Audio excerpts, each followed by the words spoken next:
Life में सिर्फ एक नाम सुनते आए इस घर में, राहिम राहिम राहिम राहिम। ऐसी बेयकीनी के अंधेरे में थी, आपका सच नजर ही नहीं आया मुझे। मैंने जब राहिम भाई का ऑक्सीजन मास्क हटाया तो उन्होंने मुझे देख गया। अगर राहिम मेरी जिंदगी में नहीं होता ना तो बाबा का सारा प्यार अटेंशन सब मेरे लिए होता। लेकिन I was at the hospital and I just tried to kill भाई।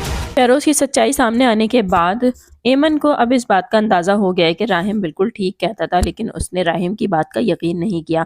इसलिए आने वाली एपिसोड में हम देखेंगे कि वो हॉस्पिटल में बार बार राहिम से यही कहती हुई नजर आएगी कि मैं ऐसी बेयकीनी के अंधेरे में थी कि मुझे आपका सच नज़र ही नहीं आया, और वो राहिम से माफ़ी भी मांगेगी। उधर शहरोज जब बाबा के मुंह से राहिम का नाम सुनेगा तो उसे शदीद गुस्सा आएगा और वो अपने आप को रूम में लॉक कर लेगा। आफिया मैडम शहरोज की इस हरकत पर बहुत ज़्यादा परेशान होंगी। आने वाली एपिसोड में हम देखेंगे कि वो जब कमरे में पहुंचेंगी यहाँ शहरोज बहुत ज़्यादा गुस्सा होगा और अपनी माँ से यही कहता हुआ नजर आएगा, बचपन से लेके आज तक इस घर में सिर्फ एक ही नाम सुनता आया हूँ, राहिम राहिम राहिम। मुझे इस नाम से चिढ़ होने लगी है, मैं तो कहीं आप लोगों को नजर ही नहीं आता और मुझे ऐसा लगता है कि आपने उस यतीम को इस घर में कर मुझे यतीम कर दिया है। आने वाली एपिसोड में हम देखेंगे कि आफिया मैडम अपने बेटे की इस ट्रॉमा से बहुत ज्यादा परेशान हो जाएंगी और वो उसे एक बार फिर समझाने की कोशिश करेंगी कि तुम्हारे बाबा राहिम से बहुत मोहब्बत करते हैं और इस मामले में मैं कुछ नहीं कर सकती, तुम्हें इस बात को समझना होगा। और राहिम की सच्चाई सामने आने के बाद माहीन भी अब बहुत ज्यादा पछतावे का शिकार हो चुकी है और यही सोच रही है कि उसकी गलती की वजह से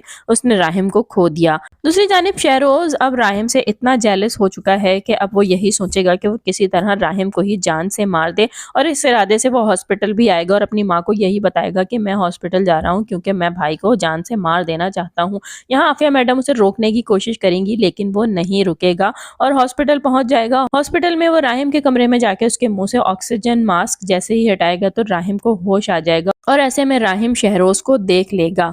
यहाँ हम देखेंगे कि एमन भी वक्त पर पहुंच जाएगी और शहरोज यहाँ से भाग निकलेगा और घर जाकर शहरोज अपनी माँ को यही बताता हुआ नजर आएगा कि मैंने जब भाई के मुंह से ऑक्सीजन मास्क हटाया तो उन्होंने मुझे देख लिया था। और ये सुनकर तो आफिया मैडम की हवाइयाँ ही उड़ जाएंगी क्योंकि वो ये अच्छी तरह जानती हैं कि राहिम ठीक होने के बाद अब शहरोज को नहीं छोड़ेगा।